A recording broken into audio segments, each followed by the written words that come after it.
Commission और तौहीन अदालत, इन तीनों केसेस का नतीजा आप क्या देख रहे हैं? क्या खान साहब नाअहली की तरफ जा रहे हैं? देखिए, मैंने पहले भी आपसे ये बात की है कि आइन और कानून के दायरे में जो भी आता है वो जितना भी ताकतवर हो उसके साथ कंप्रोमाइज़ नहीं होना चाहिए। जो कानून कहता है आइन कहता है। जब आपने कंप्रोमाइज़ कर दी आइन और कानून पे, तो फिर आपको ऐसे नतायज सामने आएंगे जो शायद आपको और ज़्यादा डैमेज करें, मुल्क को और ज़्यादा डैमेज करें, इससे आपके दुश्मन ताकतवर हो।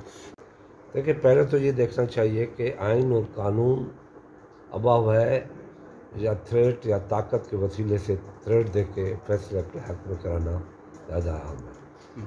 अगर मुल्क के मफाद में ये है तो ठीक है, सरेंडर कर ले हुकूमत। फिर तो हिंदुस्तान भी धमकी देगा कि भाई मैं पाकिस्तान को आगे बढ़ने नहीं दूंगा, मैं पाकिस्तान पे कब्जा करूंगा, चलने नहीं दूंगा। ये अगर धमकी की ताकत है तो हिंदुस्तान से बढ़कर धमकी और क्या हो सकती है। तो अभी कानून और आइन की बालादस्ती की अगर बात करने वाले हैं हम, और इज़्ज़त और एहतराम कर सकते हैं, तो हमें कानून और आइन के दायरे में जो भी आता है, कितना भी ताकतवर हो कानून, क्योंकि हमारे यहाँ तो एक मिसाल है मुसलमानों में, अमीरुल मोमिनीन को भी साफ देना पड़ रहा था।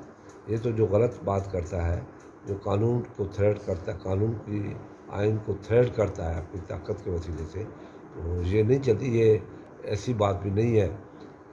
आजमा के देख ले, वो आप आने देंगे सर? आजमा के देख ले कि इस्लामाबाद को बंद करके फिर वो पाकिस्तान को क्लोज कर दे। आजमा के देख ले। एक बिंग पॉलिटिशियन बिंग है पाकिस्तानी, ये फ़ानी दुनिया है, सारी दुनिया चली जाएगी, कोई बचा नहीं है।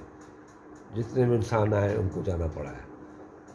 अभी मलका एलिज़ाबेथ को देखो, 96 ईयर एज तक भी चली, आखिर जाना पड़ा। सबको जाना है, मगर ऐसी रवायतें पैदा करो जिससे इंसान जिंदा रहे, जिससे इंसान कायम दायम रहे। आज भी जुल्फ़िकार भुट्टो लोगों को इसलिए याद है, बेनज़ीर भुट्टो इसलिए याद है कि उन लोगों ने अवाम के लिए कुछ किया, मुल्क के लिए कुछ किया, तो याद है।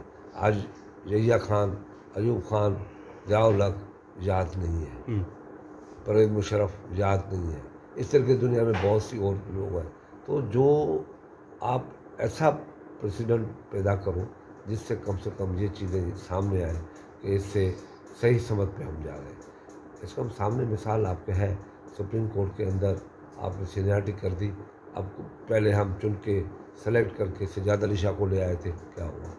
चुन के हम जस्टिस मुनीर को ले आए थे, उसने क्या किया? तो ऐसे इस वजह से अगर आप सीनियरिटी पे चलेंगे, मेरिट पे चलेंगे, तो मैं समझता हूँ उससे मसाइल उलझेंगे नहीं, सुलझेंगे।